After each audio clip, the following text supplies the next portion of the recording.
وَلْتَكُن مِّنكُمْ أُمَّةٌ يَدْعُونَ إِلَى الْخَيْرِ وَيَأْمُرُونَ بِالْمَعْرُوفِ وَيَنْهَوْنَ عَنِ الْمُنكَرِ وَأُولَئِكَ هُمُ الْمُفْلِحُونَ۔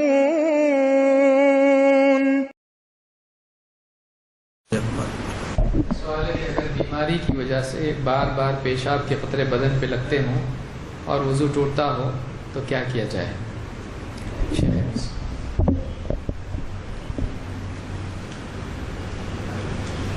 بسم اللہ الرحمن الرحیم۔ بیماری کی وجہ سے بار بار پیشاب کے قطرے گرتے ہیں، بڑھاپا ہو جاتا ہے، مثانہ کمزور ہو جاتا ہے، شوگر کے دیابیطس کی بیماری ہے، یہ بیماری پیدا ہو جاتی ہے۔ ویسے عورتوں کا حال ہے کہ ہمیشہ خون نکلتے رہتا ہے، جس کو استحاضہ کہتے ہیں۔ ایسی صورت میں کیا نماز معاف ہے؟ نماز تو بالکل معاف نہیں ہے، آپ کو اسی حالت میں نماز پڑھنا پڑے گا۔ پیشاب کا قطرہ گرتا ہے، ہاں اسی حالت میں نماز پڑھنا ہے۔ کبھی ایسا ہوا کہ اسپتال میں داخل کر دیا آپ کو اور پیشاب کے راستے کو بند کر کے نالی لگا دیا اور نالی سے بوتل میں ایک قطرہ پیشاب کا گرتے رہتا ہے، وہ صبح لگائے تو کل تک ہے، کل لگائے تو اور 2 دن تک بھی رہتا ہے۔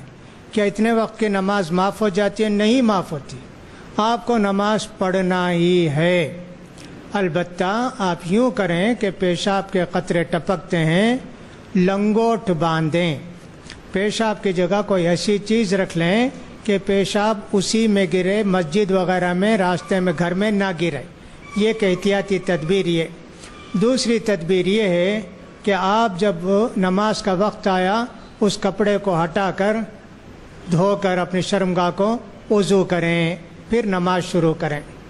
رکوع کو گئے یہ قطرہ گرا، سجدے کو گئے تو یہ قطرہ گرا، ایسی حالت رہتی ہے، اسی حالت میں آپ نماز پڑھیں گے۔ نماز کے پیشاب کا قطرہ بھی گر رہا ہے اور صاحب نماز بھی پڑھنا ضروری ہے۔ البتہ کوشش اس بات کی کریں کہ صاحب اگر کچھ کنٹرول ہو سکتا ہے تو اس وقت آپ نماز پڑھیں۔ کنٹرول ہی نہیں ہے، مسلسل گرتے ہیں نماز پیشاب کے قطرے تو گرنا چاہیے۔ نبی کریم صلی اللہ علیہ وسلم کے زمانے میں تو حضرت حمنہ بنت جہش کو غالباً استحاضہ تھا، خون گرتا تھا ہمیشہ۔ اس حالت میں اعتکاف کو بھی بیٹھی ہو، چارپائی پر بیٹھی، نیچے لگن رکھ دی، اس میں پانی رکھ دی، اس میں خون کے قطرے گرتے رہتے تھے، اعتکاف نماز سب کرتی تھیں وہ۔ لہٰذا نماز تو بہرحال معاف نہیں ہے، احتیاط جتنی کر سکیں۔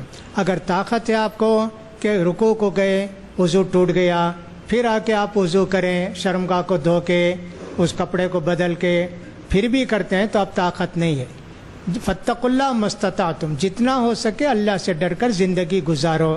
لہٰذا جن کے پیشاب کے قطرے بار بار گرتے ہیں اور کنٹرول کی کوئی صورت نہیں ہے، پیشاب کے قطرے گرتے ہوئے بھی وہ نماز پڑھیں گے، اور البتہ نماز کا وقت جب ہو کپڑا بھی دھو لیا، شرمگاہ بھی دھو لیا، وضو کر کے نماز پڑھے، پھر اس کے بعد جو قطرے گریں گے اللہ معاف کرے گا، آپ کی نماز قبول ہوگی۔ واللہ اعلم بالصواب۔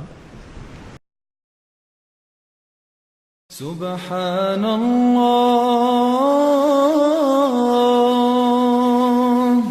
والحمد للہ ولا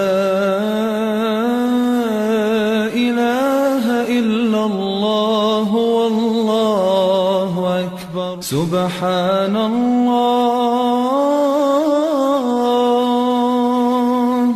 والحمد للہ